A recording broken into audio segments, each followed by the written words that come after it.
വായനാ പക്ഷാചരണത്തിന്റെ ഭാഗമായി വിദ്യാർത്ഥികൾ ഗ്രന്ഥശാലകളിൽ സന്ദർശനം നടത്തി. കരുനാഗപ്പള്ളി ജോൺ എഫ് കെന്നഡി സ്കൂളിലെ വിദ്യാർത്ഥികളാണ് വിവിധ ഗ്രന്ഥശാലകളിൽ സന്ദർശനം നടത്തിയത്. വായനാ പക്ഷാചരണത്തിന്റെ ഭാഗമായാണ് കരുനാഗപ്പള്ളി ജോൺ എഫ് കെന്നഡി സ്കൂളിലെ 50ഓളം വിദ്യാർത്ഥികൾ വിവിധ ഗ്രന്ഥശാലകൾ സന്ദർശിച്ചത്.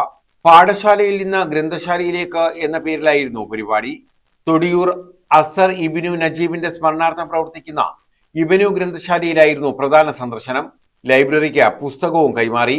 ഗ്രന്ഥശാലയുടെ കീഴിലുള്ള ഇബ്നു ജൈവ പച്ചക്കറി തോട്ടവും വിദ്യാർത്ഥികൾ സന്ദർശിച്ചു. ലൈബ്രറിയനും അസർ ഇബ്നു നജീബിന്റെ മാതാവുമായ സജിത നജീബ്, വനിതാ സംഘം പ്രസിഡന്റ് വിദ്യ വൈ, സെക്രട്ടറി ഷിമിമോൾ എന്നിവർ ചേർന്ന് കുട്ടികളെ സ്വീകരിച്ചു.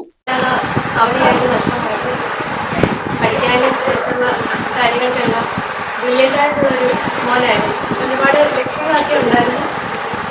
അപ്പോൾ അവൻ്റെ ഓർമ്മ എന്നും നിലനിർത്താൻ വേണ്ടിയിട്ട് ആണ് ഇങ്ങനെ ഈ ഒരു സ്ഥാപനം നമ്മൾ ആരംഭിക്കുന്നത്. ഇവിടെ ഇപ്പോൾ ഒരുപാട് കുഞ്ഞുങ്ങൾ വരുന്നുണ്ട്.